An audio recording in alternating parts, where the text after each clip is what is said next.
नमस्कार। टीडीएम सफलता चैनल में एक बार फिर आप सभी का स्वागत है।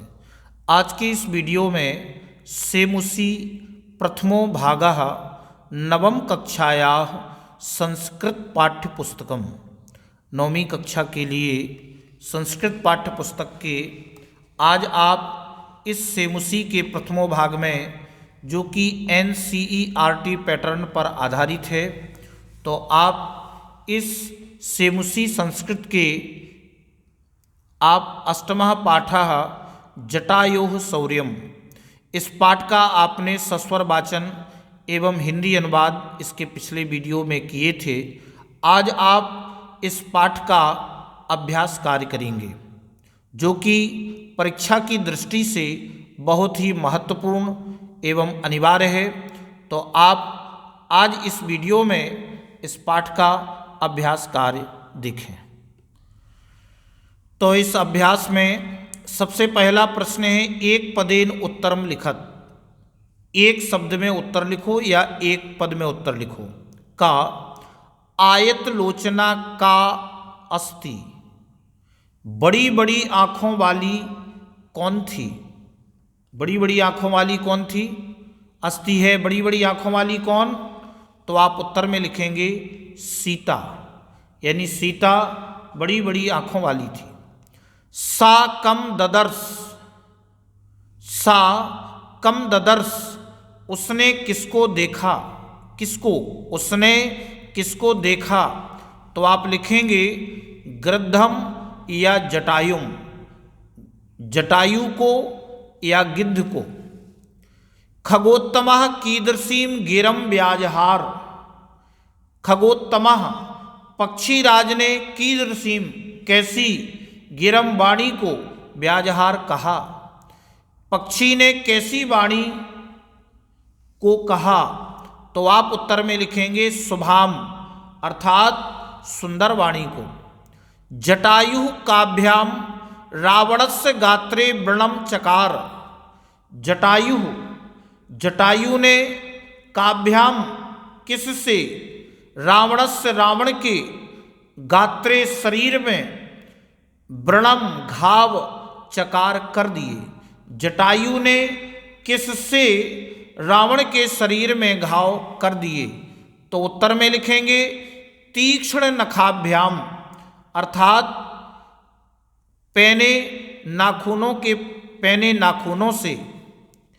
अरिंदमः खगाधिपः कति बाहून व्यपाहरत, अरिंदमः शत्रुओं को नष्ट करने वाले पक्षीराज ने कति माने कितनी, बाहून माने भुजाओं को, व्यपाहरत माने उखाड़ दिया। शत्रुओं को नष्ट करने वाले पक्षीराज ने कितनी भुजाओं को उखाड़ दिया? तो आप लिखेंगे 10, अर्थात 10 भुजाओं को उखाड़ दिया। अब आगे दूसरे प्रश्न में देखते हैं, अधोलिखितानां प्रश्नानां उत्तराणि संस्कृत भाषया लिखत, नीचे लिखे प्रश्नों के उत्तर संस्कृत भाषा में लिखो। तो का प्रश्न दिया है, जटायो पश्य इति का वदति, जटायु पश्य देखो, इति ऐसा, का वदति कौन कहती है? तो जटायु देखो ऐसा कौन कहती है? तो आप उत्तर में लिखेंगे जटायो पश्य इति सीता वदति, जटायु देखो ऐसा सीता बोलती है। जटायु रावणः किम कथयति, जटायु रावण से क्या कहता है? रावण को क्या कहता है? तो रावण को कहता है जटायु रावणम कथयति, जटायु रावण को कहता है, हे रावण परदाराभिमर्शनात् नीचाम मतिम निवर्तय, हे रावण परदाराभिमर्शनात्, पराई स्त्री के स्पर्श से, नीचाम मतिम निवर्तय, नीच बुद्धि या सोच को हटा लो या दूर करो। जटायु ने रावण को कहता है कि हे रावण परदाराभिमर्शनात् नीचाम मतिम निवर्तय, पराई स्त्री के स्पर्श से नीच बुद्धि को हटा लो, दूर करो। इसके बाद तीसरा है क्रोधवशात रावणः किम कर्तुम उद्यतः अभवत्। क्रोध के वश रावण क्या करने के लिए तैयार हुआ। तो आप उत्तर में लिखेंगे क्रोधवशात रावणः जटायुं प्रहर्तुम उद्यतः अभवत्। क्रोध के कारण रावण जटायु को मारने के लिए तैयार हुआ। इसके बाद पतगेश्वरः रावणस्य कीदृशं चापम ससरम बभंज। पतगेश्वरः यानी पतगेश्वरः रावणस्य, जटायु ने रावण के कैसे धनुष को बाणों सहित तोड़ डाला। जटायु ने रावण के कैसे धनुष को बाणों सहित तोड़ डाला। तो आप उत्तर में लिखेंगे कि पतगेश्वरः रावणस्य मुक्तामणि विभूषितम ससरम चापम बभंज। पक्षीराज ने रावण के मोतियों और मणियों से विभूषित बाणों सहित धनुष को तोड़ डाला। जटायु केन वाम बाहुम दंसति। जटायु ने किसकी बाईं भुजा को उखाड़ दिया। तो किससे, यानी किससे बाईं भुजा को उखाड़ दिया। तो आप उत्तर में लिखेंगे जटायु तुंडेन वाम बाहुम दंसति, यानी जटायु ने चोंच से बाईं भुजा को उखाड़ दिया। इस प्रकार से आप इन सभी प्रश्नों के उत्तरों को इस प्रकार से कॉपी में नोट कर लेंगे और इनको याद करने का अभ्यास करेंगे। प्रश्न तीसरा, उदाहरणम अनुसृत्य इणिनि प्रत्यय प्रयोगम कृत्वा पदानि रचयत। उदाहरण के अनुसार इणिनि प्रत्यय का प्रयोग करके पद रचना करो। यथा जैसे गुण प्लस इणिनि तो हो गया गुणिन, गुणी। दान प्लस इणिनि तो ये बन गया दानिन, दानी।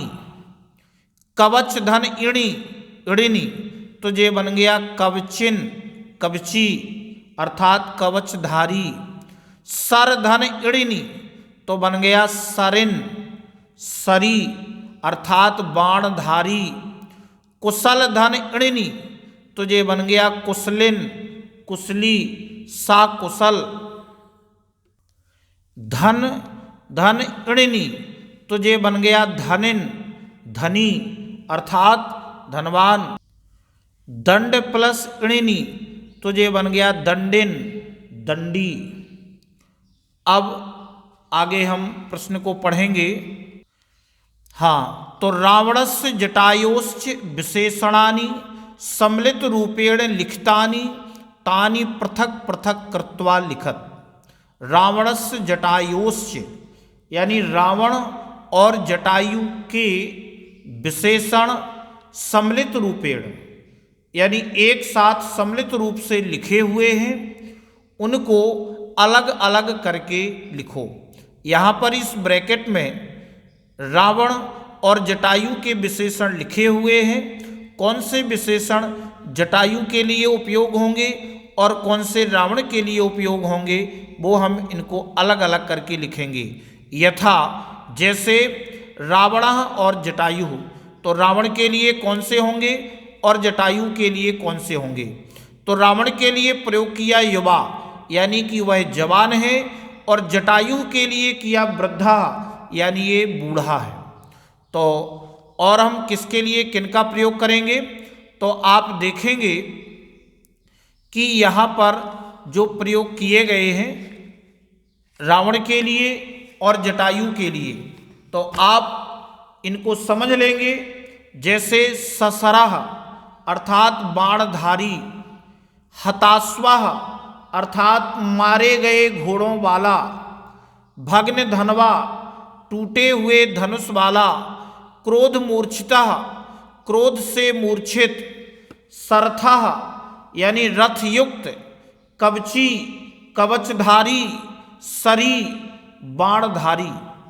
महाबलः यानी महाबलवान, पतग सत्तमः अर्थात पक्षियों में श्रेष्ठ उत्तम, महागृद्धः अर्थात महान गिद्ध, खगाधिपः पक्षियों का राजा और पतगेश्वरः पक्षियों का राजा, पक्षियों में श्रेष्ठ। इस प्रकार से रावण और जटायु के विशेषणों को आप लिखेंगे।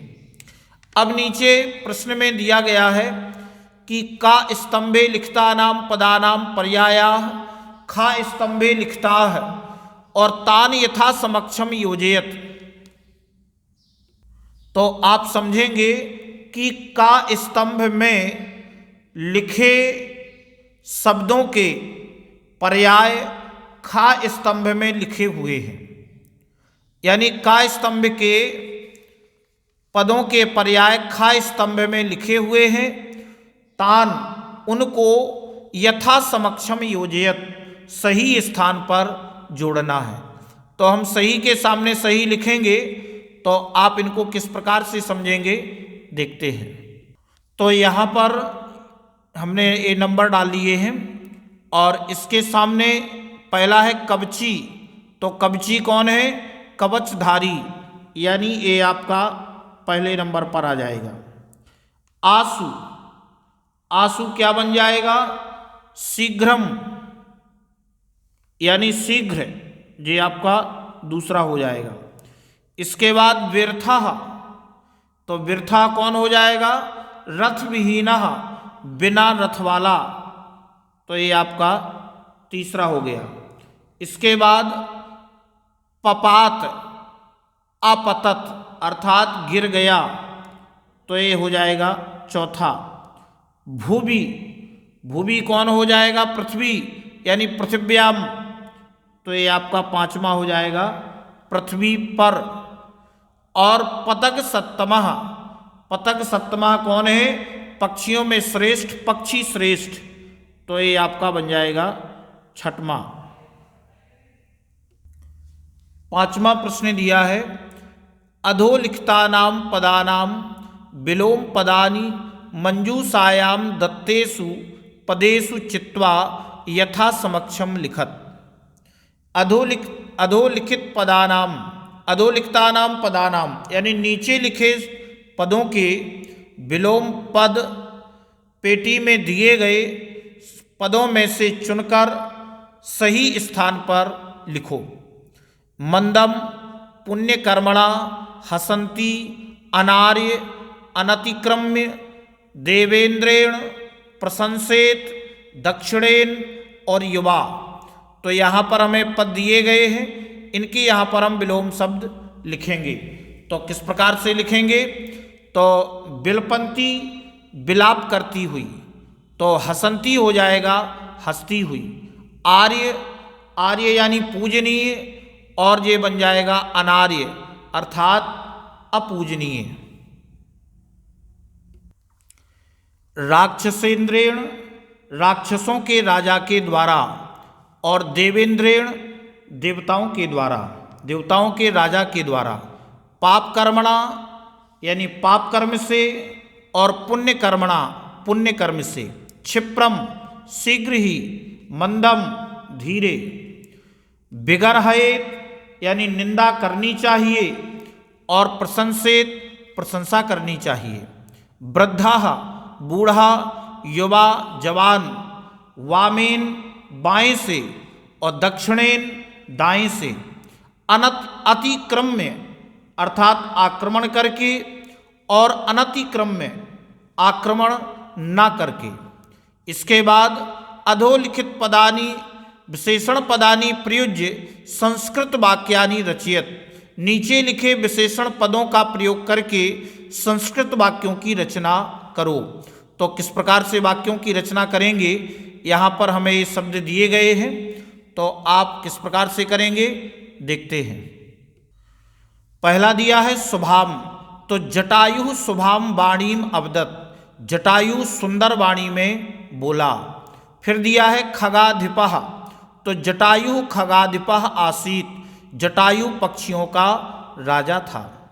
फिर हत सारथी, तो युद्धे रावणः हतसारथी अभवत, युद्ध में रावण बिना सारथी वाला हुआ।